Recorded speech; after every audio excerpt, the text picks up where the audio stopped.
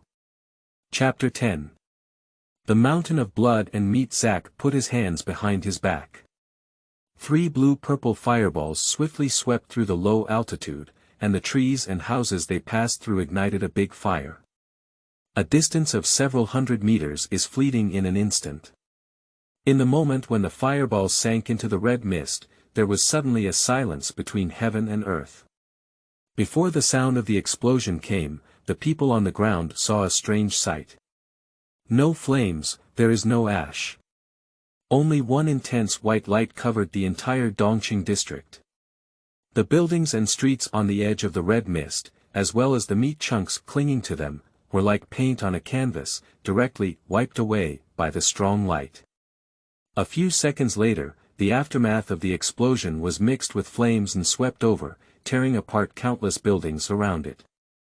The flesh and blood monsters that had just emerged from the red mist were overturned by an explosion, and the huge tentacles that were originally waving in the air were burned off and fell heavily to the ground. They are like dried meat that fell into the furnace, curled up in a ball in the high temperature, and then in the blink of an eye, turned into glowing coke. The shock wave swept over a distance of several hundred meters before stopping. After the strong light dissipated, people saw a mushroom-shaped dust cloud slowly rising in the center of the area. The thick red mist that originally covered the center of the city was directly dispersed, revealing the true appearance of that area. The urban area, which covers a radius of 100 meters, has long lost its original appearance, and all the buildings have disappeared without a trace. Instead, it has been replaced by a small mountain several tens of meters high. A mountain of flesh and blood, formed by the accumulation of countless flesh and blood. The explosion caused by Surat's Eye of Destruction almost caused it to lose its form. A large amount of burnt and rotten meat hung on it, as if a flesh and blood landslide had just occurred. A huge bone spur that is several tens of meters high protrudes from the smoking wound. Several relatively intact tentacles are growing from this flesh and blood mountain, waving and churning around it. Perhaps due to pain, this pile of formless flesh is wriggling wildly, like a huge heart with deformed blood vessels. The original bluestone pavement in that area has disappeared, replaced by a strange soil that is steaming with red mist, seemingly still slowly wriggling. What exactly is this? Zack frowned. When he was constantly doubting, there was a strange movement on the mountain of flesh and blood. The burnt and rotten flesh fell off one after another, as if out of nothing. The huge bone spurs grew fresh red flesh again, and the new flesh climbed up along the spines, enveloping the burnt black wound. The mountain of flesh and blood quickly filled up, and within a few minutes, it expanded again in a circle. Then, like molting, flesh and blood of all sizes peeled off and rolled onto the ground, then transformed into monsters of different shapes and continued to spread towards the surroundings. A large number of small and medium-sized life forms have peeled off from the bodies of unknown extraterrestrial creatures, and everyone continues to use long-range firepower to intercept them. Zack gave the order and watched as the flesh and blood mountain was constantly peeling off nauseating chunks of meat, while growing at the same time. Endless. Another Surat's Eye of Destruction condensed in front of him and shot towards the restored flesh and blood mountain. A flesh and blood tentacle suddenly pierced and exploded the fireball in mid-air. The violent explosion completely vaporized half of the tentacles. Are you afraid? With a loud bang, Zack instantly broke through the sound barrier and headed towards the blood and meat mountain. Countless tentacles also thrust towards the mage, and with a loud bang, all tentacles were bounced away by the mage's hand. In an instant, Zack had reached the sky above the blood and meat mountain. Previously, he was in the distance and had to use fireball projection magic to attack targets hundreds of meters away.